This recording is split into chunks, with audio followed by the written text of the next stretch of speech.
Abra sua Bíblia no livro do profeta Zacarias, no capítulo 9 e no versículo 9. Pode colocar no telão aí. Profeta Zacarias, capítulo 9, do verso 9 até o verso 13. Vamos ler todos juntos esses 4 versículos, bem forte, 1, 2 e 3.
Amém. Pai, essa é a Tua palavra e nós pedimos que nessa noite o Senhor fale conosco, que o Senhor tenha liberdade, que o Senhor tenha acesso a galerias escondidas dentro da nossa alma, a guetos existenciais que existem dentro de nós, a quartos escuros, sombrios, que abrigam coisas que nós não queremos revelar a ninguém. Que essa noite o Senhor traga à tona, o Senhor traga luz e que haja libertação para todo medo, para toda apatia espiritual, que o Senhor possa promover libertação pelo poder do nome de Jesus. Amém. Eu resolvi trazer essa palavra porque durante a semana eu meditava nesse texto, no versículo 12, quando o profeta Zacarias chama Israel de prisioneiros da esperança. Por isso o tema da mensagem de hoje é prisioneiros da esperança. Existem pessoas que são prisioneiras de muitas coisas. Há pessoas que são prisioneiros do medo, prisioneiros do pecado, prisioneiros de vícios, prisioneiros de culpa, de falta de perdão. Mas o fato é que Zacarias, ele direciona uma palavra para Israel dizendo que nós devemos ser prisioneiros da esperança. No 9º ano do reinado do rei Zedequias, a Bíblia fala que a nação de Israel, especificamente a tribo de Judá e Benjamim, reino do sul, capital Jerusalém, os reinos haviam se dividido. Para você entender um pouco desse contexto, Davi foi o rei que conseguiu unificar as 12 tribos. Os 10 filhos de Jacó, quando saíram lá do Egito em direção a Canaã, conquistaram a terra prometida, e foi cada um por si. Depois da conquista da terra prometida, se degladiaram muitas vezes por causa das terras, e Deus sempre levantando profetas na nação para falar ao seu povo. E a Bíblia fala que Davi, ele unificou as 12 tribos. Davi, ele reinou durante 7 anos em Hebrom. Davi, ele foi coroado em Hebrom quando Isbosete, filho de Saul, assumiu o reinado no lugar do seu pai. E durante 7 anos Davi reinou só 2 tribos em Hebrom.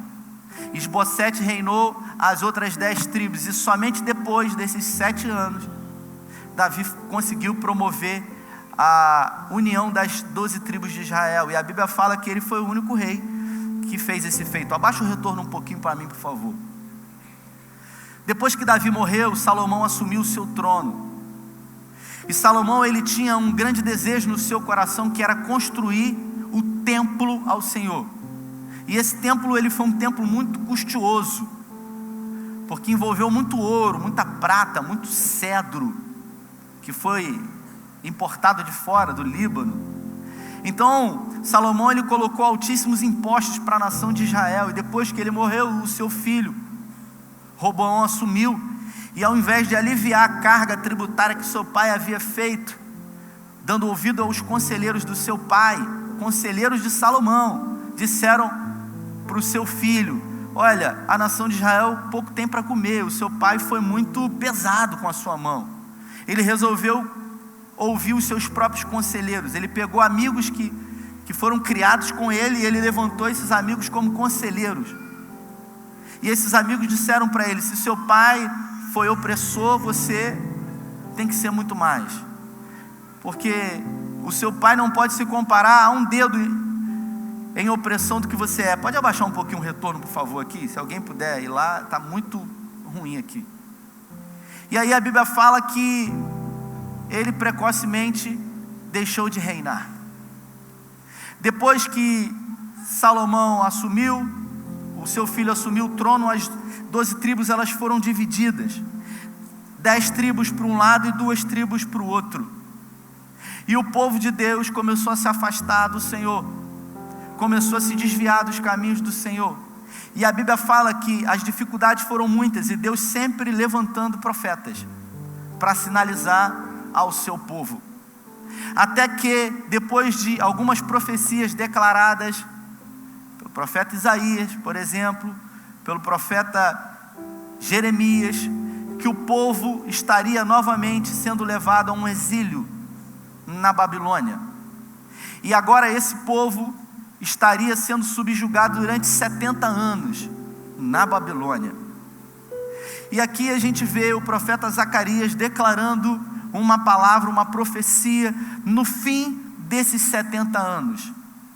No 9º ano do reinado do rei Zedequias, a Bíblia fala que o rei Nabucodonosor, ele era rei da Síria, ele invadiu Jerusalém, ele sitiou Jerusalém durante 2 anos, e ele começou a lançar estratégias para invadir Jerusalém, até que ele identificou algumas falhas nas muralhas de Jerusalém. Ele conseguiu invadir, ele subjugou o povo, ele pegou todos os utensílios do templo e ele levou embora. E a Bíblia diz que depois de levar todos os utensílios, ele pegou grande parte dos hebreus e ele levou exilados para a Babilônia. O povo de Deus, que tinha um rei, que tinha uma terra, que tinha promessas de Deus, agora não tinha mais alegria. Não havia rei, não havia uma constituição, não havia promessas de Deus, não havia terra. O povo restava estar subjugado.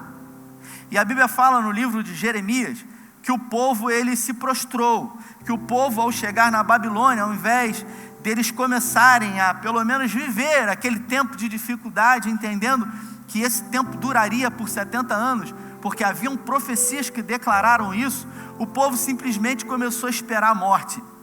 E existem pessoas que estão esperando promessas de Deus há muito tempo. Quantos aqui nessa noite têm promessas de Deus que ainda não se cumpriram? Levante uma de suas mãos. Eu não vou ver, está tudo escuro, mas o Senhor vai ver. E o Senhor pode se lembrar de você nessa noite. Por isso, levante uma de suas mãos bem alto. Você que tem uma promessa de Deus. Isso. O povo de Deus tinha uma promessa. E o povo acreditou na promessa. E quando eles estavam na Babilônia, falsos profetas se levantaram. E esses falsos profetas começaram a profetizar dizendo: olha, nós vamos embora. Não vai demorar muito, Deus vai resgatar a gente vai embora. Só que eram profetas mentirosos. E a Bíblia fala que Deus levantou o profeta Jeremias para ir lá e dizer: vai demorar 70 anos. Vocês não vão embora para casa agora. Por isso, vocês têm que viver. Porque tem gente que a promessa não se cumpriu, mas ela foi feita. Eu disse há pouco, Davi, ele com 17 anos recebeu a promessa. 12 anos ele fugiu de Saul. Só quando tinha 30 que assumiu o trono. Imagina o que passou na cabeça de Davi. Só que o que Davi fez enquanto a promessa não se cumpria? Davi não esperou esperando. Davi esperou vivendo. E você precisa entender que quem espera esperando não vai a lugar nenhum. Por isso, se você tem uma promessa de Deus, não espere esperando. Espere vivendo, espere trabalhando, espere se relacionando, para que quando a promessa se cumprir, você tenha sido aperfeiçoado no Senhor. porque para nós é tempo, para Deus é aperfeiçoamento. Existem coisas na nossa vida que nós precisamos deixar de fazer, e Deus ele tem os meios dele, através dos atributos do seu caráter, de fazer com que você se mova e se mexa. E foi assim com a nação de Israel. O povo esperando até que Jeremias deu uma palavra e disse: vocês precisam se dar em casamento, porque senão o povo vai acabar.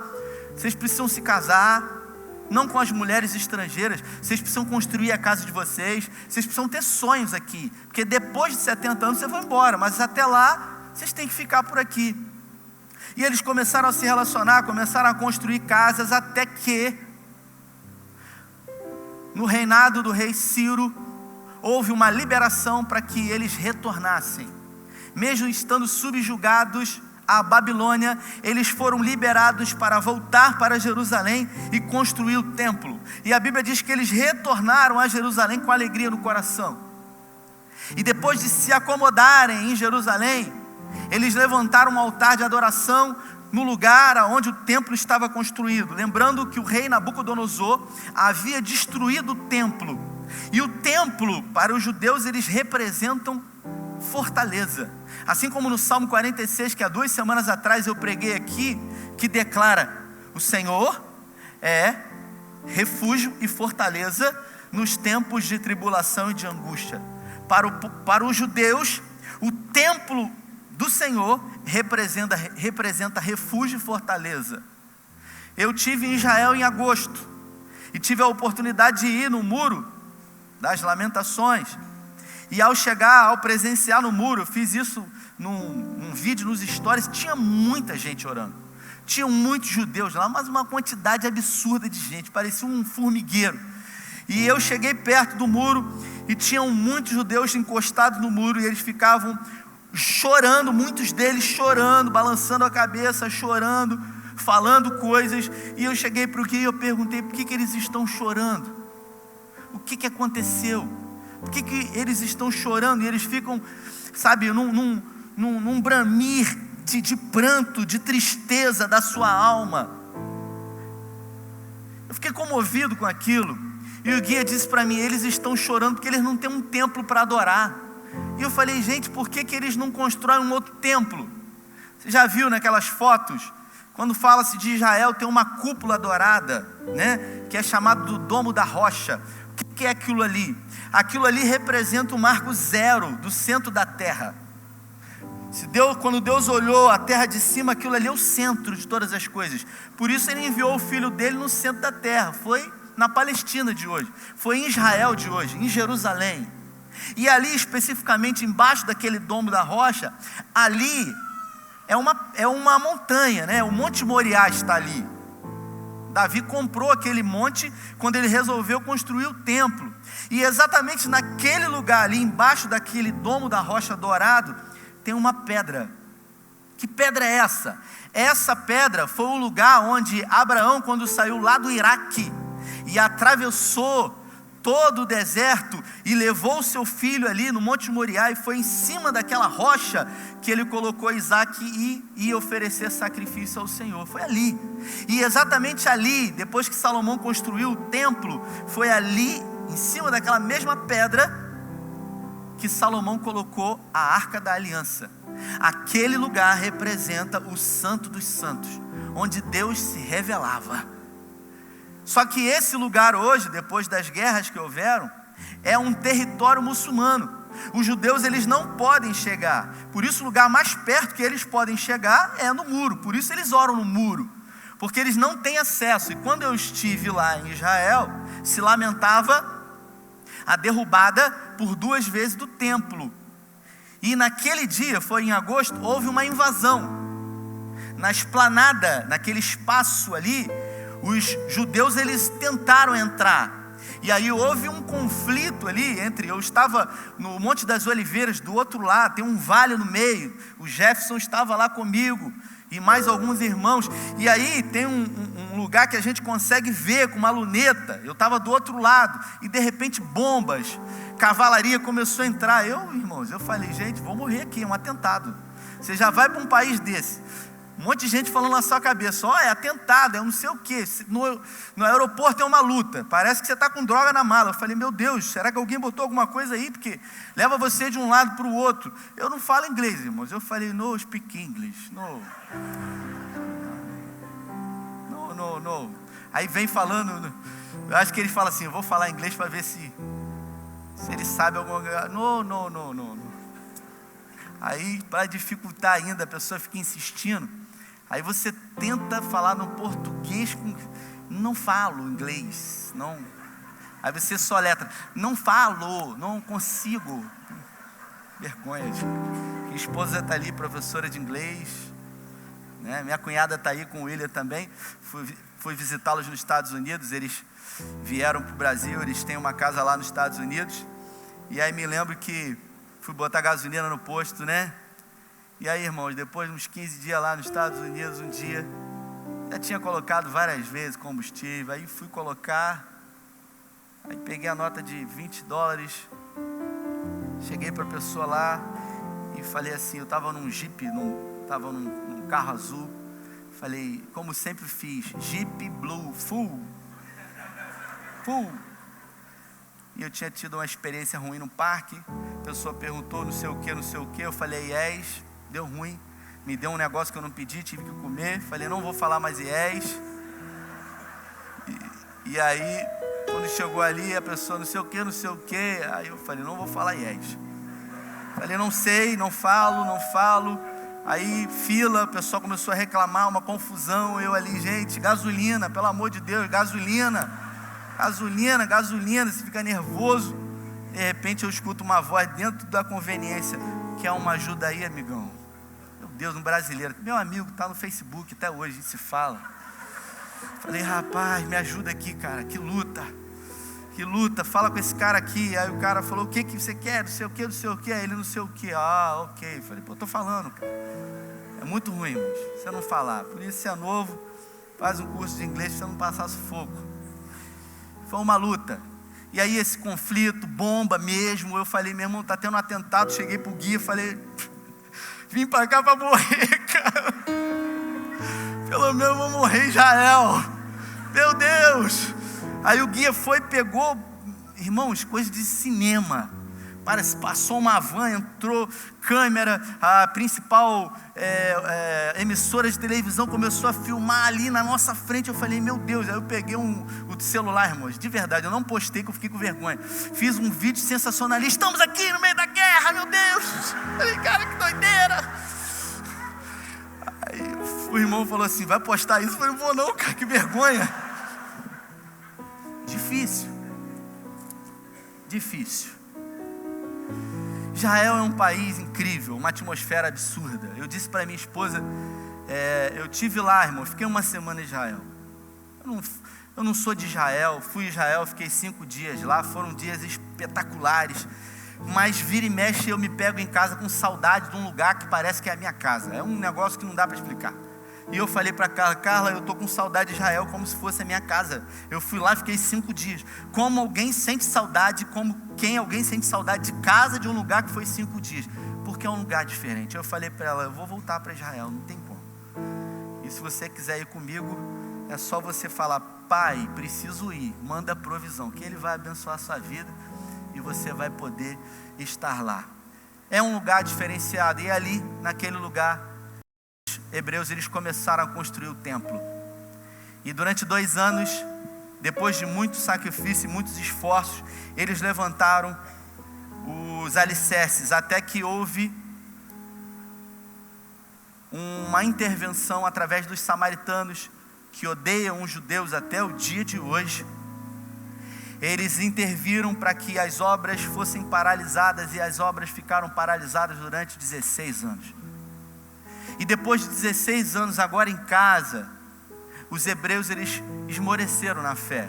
Eles começaram a se preocupar com as casas, com os empreendimentos, com as coisas deles, e deixaram as coisas do Senhor para trás, até que o profeta Zacarias é levantado. O sentimento que os hebreus tinham na época é que Deus havia se esquecido deles. Afinal de contas, eles cumpriram 70 anos de um exílio na Babilônia, mais 2 anos reconstruindo e mais 16 anos de obra paralisada. E aí você começa a perceber que o cansaço vem, que a espera pela promessa de Deus é tão grande, tão dificultosa, ao ponto de você começar a se perguntar: será que realmente Deus se esqueceu de mim? Foram isso que os hebreus sentiam. E Deus resolve levantar um profeta chamado Zacarias, que quer dizer: Deus se lembrou de você.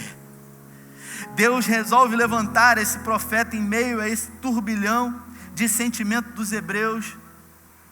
E Zacarias então começa a profetizar para os hebreus, dizendo que Deus iria fazer com que eles tivessem de volta a esperança, que eles não deveriam ter abandonado do Senhor, e mais, que eles seriam prisioneiros da esperança, e que Deus haveria de cumprir as promessas dele na vida do seu povo, e que restituiria em dobro tudo aquilo que eles haviam perdido. Observe que os hebreus, eles não estavam mais cativos na Babilônia. Eles não eram mais prisioneiros da Babilônia, mas algumas coisas ainda aprisionavam a eles. Alguns sentimentos aprisionavam o coração deles, não permitindo que eles adorassem ao Deus verdadeiro, ao Deus que tudo fez. Existem momentos na nossa vida que a gente valoriza tanto a luta, a dificuldade, que a gente acaba diminuindo Deus. Por isso eu sempre digo que em alguns momentos você tem que parar, e você tem que olhar para trás, e você tem que analisar as coisas que você já passou na sua vida. E se você fizer isso, você primeiro vai ter a percepção de que você é mais forte do que você imagina, porque todas as guerras que você já passou lá atrás, você achou que era maior, que você não ia conseguir, que você não ia vencer, mas você venceu no nome de Jesus, porque você está aqui hoje.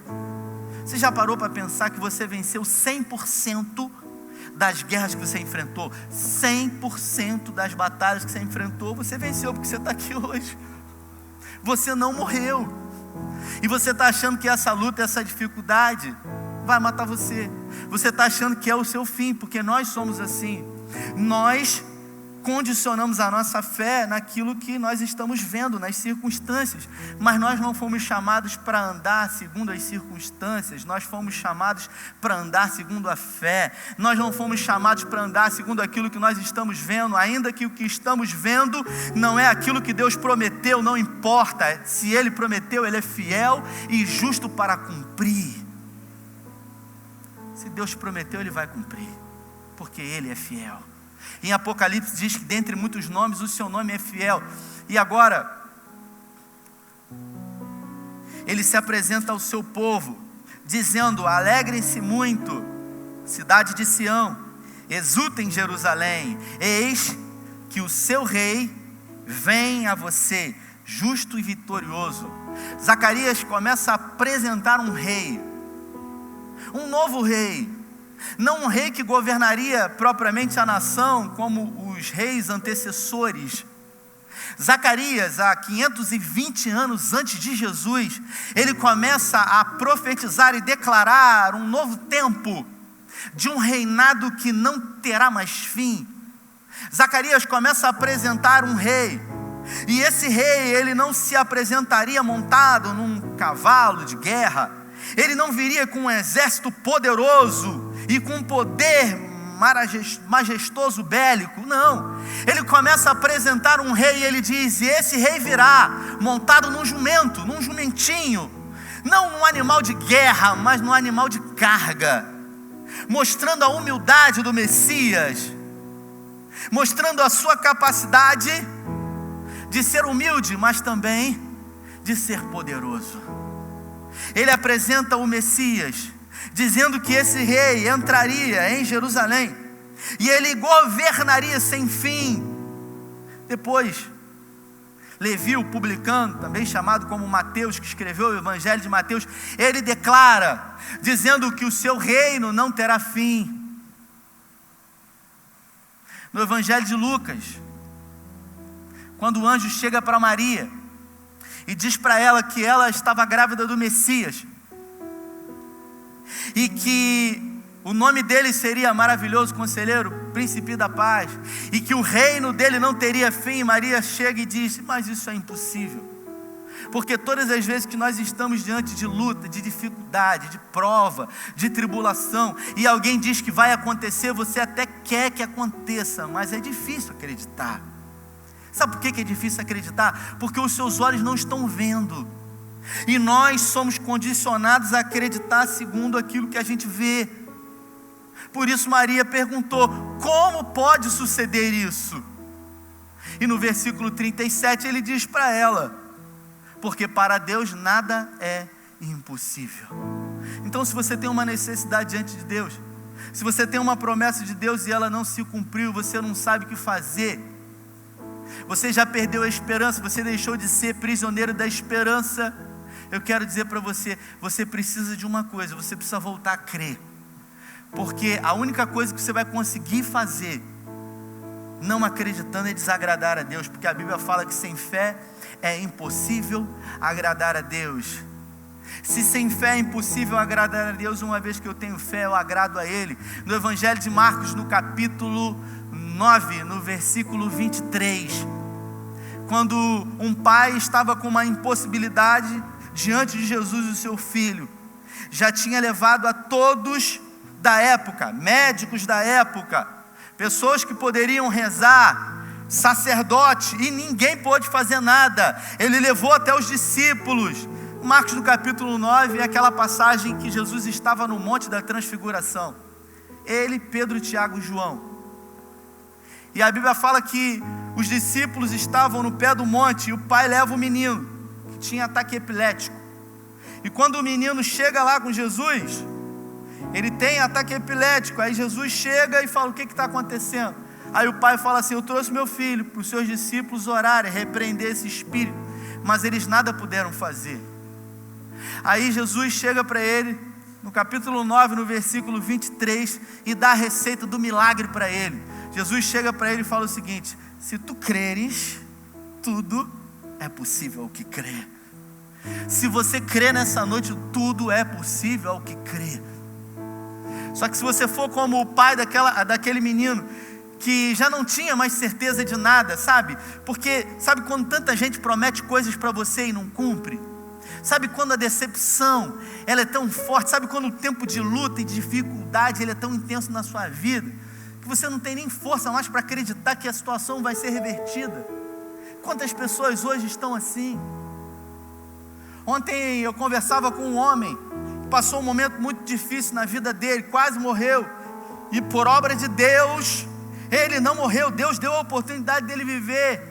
E ele disse para mim ontem, ele falou assim para mim: existem momentos na minha vida que eu peço a Deus para me levar, porque as lutas, elas não param, elas não têm fim. Existem pessoas que estão assim, elas já não acreditam mais diante da guerra, diante da luta, diante da dificuldade, diante das afrontas que são apresentadas diante de nós. E aí você se pergunta: quando que isso vai acabar?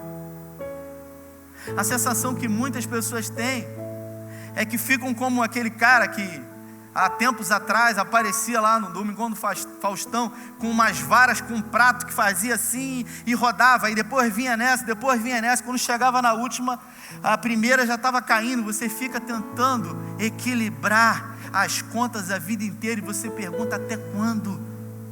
Até quando eu vou ficar vivendo nessa vida louca, desesperada, com um cobertor curto? Se eu puxo para cobrir a cabeça, o pé fica de fora. Se eu cubro o pé, a cabeça fica de fora. Quantos estão entendendo essa palavra? Digam amém. É assim. Mas a palavra de Deus diz que quando Paulo orou e pediu para que o espinho da carne fosse retirado dele, Deus disse que não, porque Deus disse para ele: a minha graça te basta, e o meu poder se aperfeiçoa na sua fraqueza.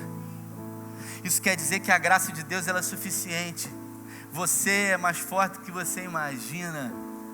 Você só não sabe disso. Você ainda não percebeu isso. Deus não revela para você o que Ele vai fazer. Você imagine José, que começou a carreira dele, sabe aonde, irmãos? Numa cova. Quem diria que uma pessoa que vai começar numa cova vai se transformar em governador? Quem diria que alguém que começou pequeno iria ser levantado, como Davi, por exemplo, pastoreava as poucas ovelhas do seu pai? No livro do profeta Zacarias, no capítulo 4, o profeta Zacarias, ele dá uma exortação, ele diz: não despreze os pequenos começos. A palavra de Deus para você hoje é: não despreze os pequenos começos da sua vida, porque são nos pequenos começos que Deus vai fazer uma grande obra na sua vida. José não desprezou os pequenos começos, por isso ele se transformou o segundo homem mais importante do mundo antigo. Davi não ignorou e não desprezou os pequenos começos, pastoreando as ovelhas do seu pai, tocando uma harpa pequena, e ele dizia: que eu posso fazer para agradar ao Senhor? E Davi não mudou, porque quando Deus faz, a Bíblia faz menção a Davi, ela diz o seguinte: o modelo ideal que eu quero é Davi, o homem segundo o coração de Deus. É isso aí, pô. Esse é o modelo que eu quero, mas não é o modelo segundo o pecado. Eu e você olhamos logo para aquilo de pequeno que aconteceu. Nós valorizamos sempre o erro, porque o ser humano, ele é assim, ele acerta 1000 coisas, mas se ele errar em uma, é assim. Nós somos tendenciosos a dar valor à crítica, a despeito do elogio. Por isso você tem que entender que ou você vai agradar a Deus, ou você vai agradar os homens. Seria bom se tudo pudesse acontecer, mas isso é impossível. É impossível você agradar todo mundo, e se você tentar ficar agradando a todo mundo, primeiro que você não vai conseguir, e o descontentamento vai bater a sua porta e você vai se deformar. Porque quando Davi ficou sabendo que Saul morreu, sabe o que ele fez? Soltou fogos, ele chorou, cara. E ele ia ser rei. Sabe por que ele chorou? Porque ele teve compaixão, porque o coração dele era segundo o coração de Deus. Você consegue entender isso? Porque quem tem uma promessa de Deus tem a certeza que a promessa vai se cumprir. A única coisa que pode acontecer para a promessa não se cumprir é se eu me deformar. Deus prometeu ao povo, 1.800.000 pessoas, queria levar para uma terra que mana leite e mel. O povo se deformou, a promessa não se cumpriu. Só Josué e Caleb entraram, e quem tinha abaixo de 18 anos. Por quê? Porque o inimigo estava furioso? Não, porque eles se deformaram. Se Davi tivesse se deformado, a promessa não tinha se cumprido na vida dele. Se José tivesse se deformado, a promessa não tinha se cumprido na vida dele. E eu pergunto para você nessa noite: você se deformou? O que aconteceu com você? Será que você é o mesmo de quando Deus fez uma promessa para você? Talvez o tempo tenha passado e as circunstâncias da vida tenham feito com que você venha se deformar. Por isso, nessa noite, a palavra que Deus coloca no meu coração para dizer para você: se você se deformou, volta para a posição, volta para o lugar de origem. É hora de você voltar à essência. Se você hoje está preso ao medo, se você hoje está preso ao dinheiro, se você hoje está preso a promessas financeiras que homens e mulheres fazem para você, nessa noite você precisa voltar a ser prisioneiro da esperança de um Deus todo-poderoso que faz o que ninguém faz. Foi assim na vida desses homens, que tiveram a sua fé condicionada nesse Deus. Zacarias, ele diz: o rei, ele vem montado num jumento, e ele vem com uma finalidade específica: libertar vocês de um cativeiro. Já não é mais um cativeiro físico, é um cativeiro existencial. E existem pessoas que estão aprisionadas ao medo do que vai acontecer no futuro. Existem pessoas que estão aprisionadas à falta de perdão. Você não consegue perdoar. Afinal de contas, como eu vou perdoar aquilo que alguém fez comigo de tão ruim? Quem não perdoa morre. A pessoa que não perdoa se deforma, adultera, como eu falo aqui. Porque adulterar é mudar a composição original. Você deixou de ser quem um dia você era. Ei, escute o que eu vou falar. Você que tem uma promessa de Deus, não se deforme. Deus não tem compromisso com aqueles que se deformam. Por isso os profetas da Bíblia, eles são levantados para trazer de volta a essência, dizer: olha, volta, volta. E ele declara: vocês vão voltar. Eu serei o Deus de vocês como sempre fui. Vocês são prisioneiros da esperança, e eu restituirei tudo em dobro que vocês perderam. Esse é o nosso Deus. Zacarias fala que o Messias, ele vem montado num jumentinho, e ele vem para libertar dos cativeiros existenciais que nós temos, do ódio, do orgulho, da vaidade, da altivez, da prepotência. Não existe pecado pior do que o orgulho. Quando o homem deixa o orgulho entrar no coração dele, ele se julga Deus. Por que pastores hoje, no tempo presente, eles caem? Por que os pastores, eles têm caído nesse tempo presente? Porque eles acham que a obra que é de Deus é deles. Eles acham que a igreja que é de Deus é deles. E eles acham que eles podem fazer o que eles querem. Não tem nada a ver conosco. Tudo é com Ele. Tudo é para Ele. Tudo vem dEle. Romanos, no capítulo 11, no versículo 33. Porque por meio dEle, para Ele e por Ele são todas as coisas. Glória, pois, a Ele eternamente. Amém. Todas as vezes que o homem, ele sai da posição original, ele deixa de ser quem ele foi projetado para ser. Davi, ele errou. E no Salmo 51, descreve o erro que ele cometeu. Mas no Salmo 51, ele rasga o coração dele. E ele não se preocupa mais em ser quem ele não era. Ele pede a Deus para trazer de volta aquilo que ele havia perdido. E ele não perdeu o trono, ele não perdeu o ouro. Ele perdeu a alegria da salvação. E existem muitas pessoas que perderam isso, a alegria da salvação.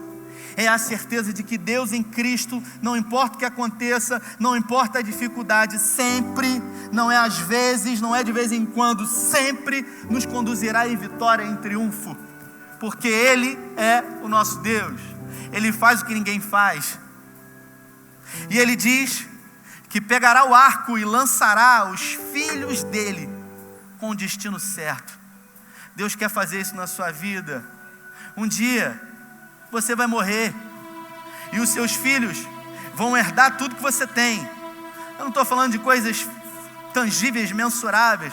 Eu estou falando de um legado que você pode deixar para eles, de um Deus que você serviu e que foi tudo na sua vida. Talvez você não teve tudo que você quis, mas você teve tudo aquilo que Deus permitiu que você tivesse.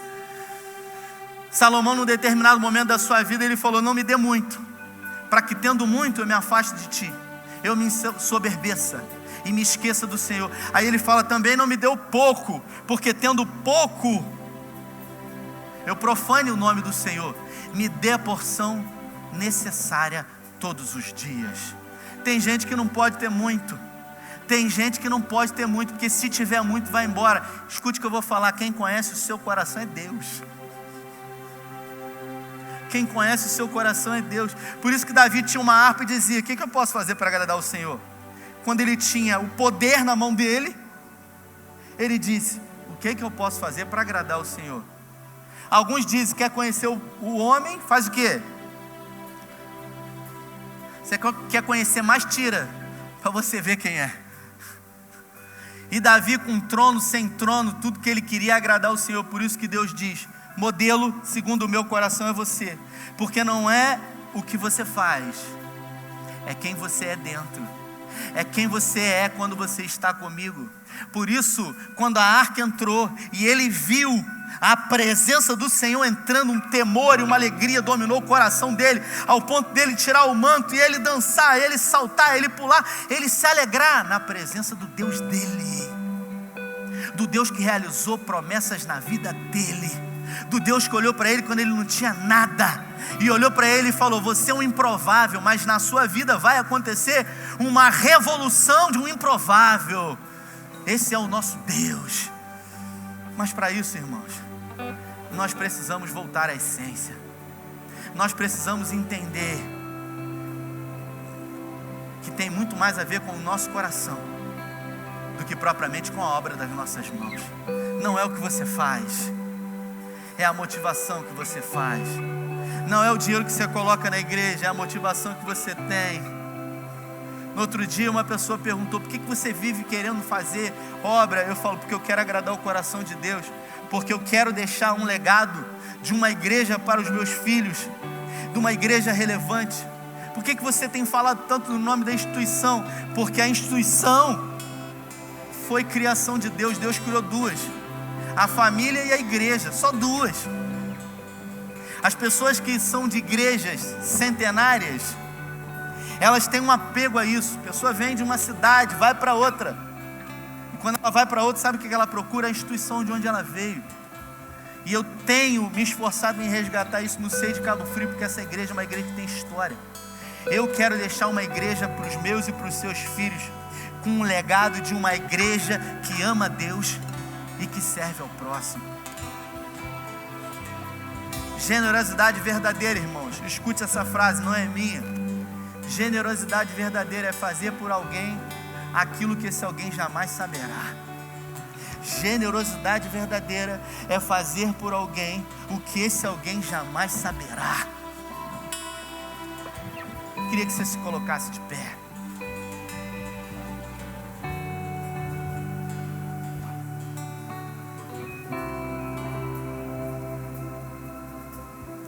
Nós estamos há alguns dias de 2020. Talvez você achou que muita coisa ia mudar nos primeiros meses, nos primeiros dias. Você falou: vai mudar muita coisa, vai acontecer e vai ser diferente. E do simples ao mais difícil, daquela lista que você fez, a verdade é que nada ou quase nada mudou. Mas as coisas só mudam nas nossas vidas quando nós nos posicionamos, quando nós decidimos e dizemos: eu quero. Uma pessoa chegou para mim hoje e falou: você está magro, hein? Está magro a beça. O que está acontecendo? As pessoas dizem: você está magro, está malhando? Aí eu falo: não estou malhando. Está na academia? Não estou na academia.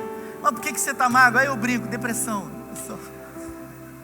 Mas a verdade, por que eu estou mais magro? Eu estou pesando 78 quilos.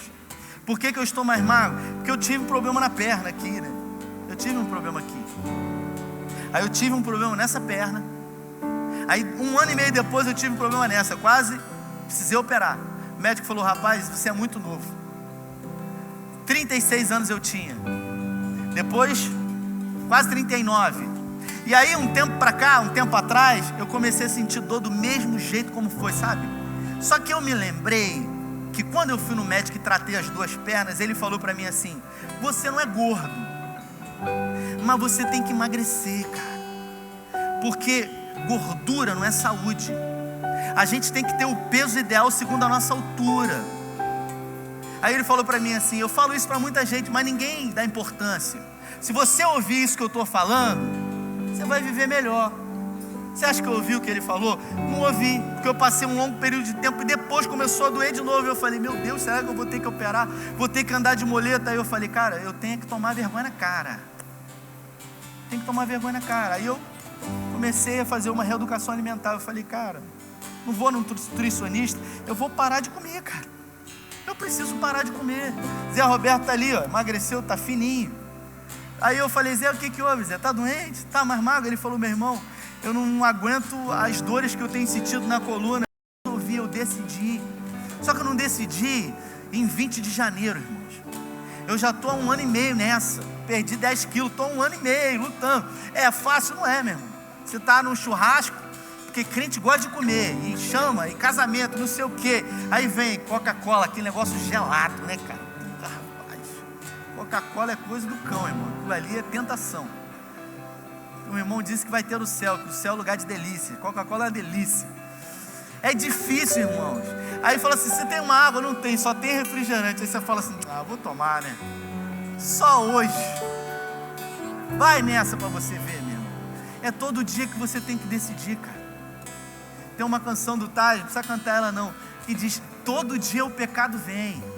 E o pecado às vezes se apresenta num copo de Coca-Cola para você cair, para desvirtuar você do propósito que você tem. Eu decidi, irmãos. Então hoje eu não tenho sentido mais dores. As pessoas ficam, tá magro, tá não sei o quê. Ótimo, graças a Deus por isso. Mas eu tenho entendido que uma vida aqui na terra, longa, de muitos dias, com qualidade de vida, vai depender muito mais de mim do que qualquer outra coisa. Eu tenho sim um amém da parte de Deus. Eu coloquei no final desse ano algumas promessas, alguns propósitos de oração diante de Deus. E eu tenho me mantido forte, firme a cumprir esses propósitos diante de Deus. E eu tenho certeza, irmãos, que diabo, que demônio nenhum pode se colocar contra isso. Sabe por quê? Porque o diabo não é o meu inimigo nem o seu. Ele já foi vencido na cruz.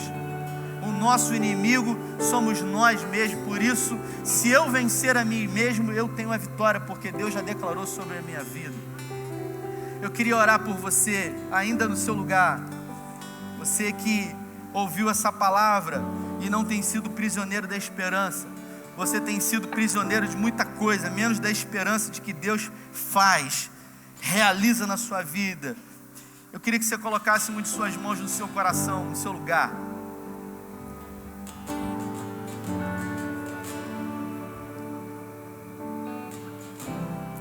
Pai, nós queremos orar, e é com fé que nós declaramos, Pai, que essa palavra ela veio como um dínamo nas nossas vidas, para nos impulsionar a um tempo de mudança. Se o tempo passou e as promessas não se cumpriram, se as dificuldades bateram a porta e tem nos embaçado a visão do olhar da promessa, nós hoje queremos trazer de volta a esperança para o nosso coração. O apóstolo Paulo, ele diz: ninguém pode esperar aquilo que está vendo. Por isso, se esperamos o que não vemos, com paciência esperamos. Nós queremos continuar aguardando pacientemente pela realização de todas as promessas que o Senhor tem para as nossas vidas, porque a Tua palavra diz que o Senhor é fiel para cumprir cada uma das Tuas promessas, e se nós crermos, certamente veremos a glória do Senhor. Por isso declaramos um tempo de milagres. Nós declaramos pelo poder do nome de Jesus, segundo o nosso coração, voltado tão somente para o Senhor, nós declaramos um tempo de cura, nós declaramos um tempo de restauração. Nós sabemos, Pai, que muitas vezes queremos que coisas aconteçam na nossa vida, mas a verdade é que primeiro muitas coisas precisam acontecer dentro de nós, para depois serem realizadas através de nós. O Senhor não vai nos usar para fazer nenhuma obra se primeiro o Senhor não fizer uma obra dentro de nós. E nós queremos declarar que nós estamos disponíveis agora para qualquer obra que o Teu Espírito Santo precise, necessite fazer na nossa vida. Aparta de nós tudo aquilo, Senhor, que não agrada o Teu coração. Tira de nós, Senhor, toda resistência humana. Ó Deus, todo olhar pecaminoso, toda vaidade, todo orgulho, tudo aquilo, Pai, que atrapalha a manifestação do Senhor nas nossas vidas. Nós queremos ser um homem, uma mulher segundo o Teu coração, e para isso nós entendemos que precisamos ser humildes, que precisamos ser mansos e que precisamos nos apegar à Tua palavra. Por isso, nesse ano de 2020, nesse novo tempo, nessa nova estação, nesse novo século, que nós possamos nos apegar à Tua palavra, que assim como o salmista diz, guardei a Tua palavra no meu coração. Pai, que esse ano seja um ano diferente, não porque nós estamos falando, mas porque decidimos. Nos dê fome de Ti, da Tua palavra, nos dê sede de Ti, da Tua presença. Que esse ano seja marcado como um ano, ó Deus, de uma vivência espiritual jamais vivida. Que nós possamos nos envolver com o Senhor, com as coisas do Senhor e com a Tua palavra, ao ponto de declarar o milagre do Senhor aos enfermos e eles serem curados. Ao declarar ao cego que ele possa ver e que a visão alcance a ele, ao declarar ao surdo que ele possa ouvir, ao declarar ao paralítico que ele torne a andar, porque o Senhor disse que obras maiores nós faríamos no Teu nome. Por isso nós resgatamos a essência e pedimos que o Senhor nos leve de volta, Pai, a Sião, nos leve de volta e que o Senhor restitua, porque a promessa é Tua, não é nossa. O Senhor restitua em dobro, como o Senhor disse, tudo aquilo que foi perdido, tudo aquilo que foi roubado, tudo aquilo que foi retirado de nós. Nós declaramos a restituição do Senhor, não como uma teologia da prosperidade, não. Nós declaramos profeticamente segundo a Tua palavra, porque o Senhor é um Deus que não mente. O Senhor é um Deus imutável, o Senhor não sofre sombra de variação, o Senhor é o mesmo ontem, hoje e eternamente, operando. O Senhor, quem pode impedir? Quem poderá contra o braço forte do Senhor?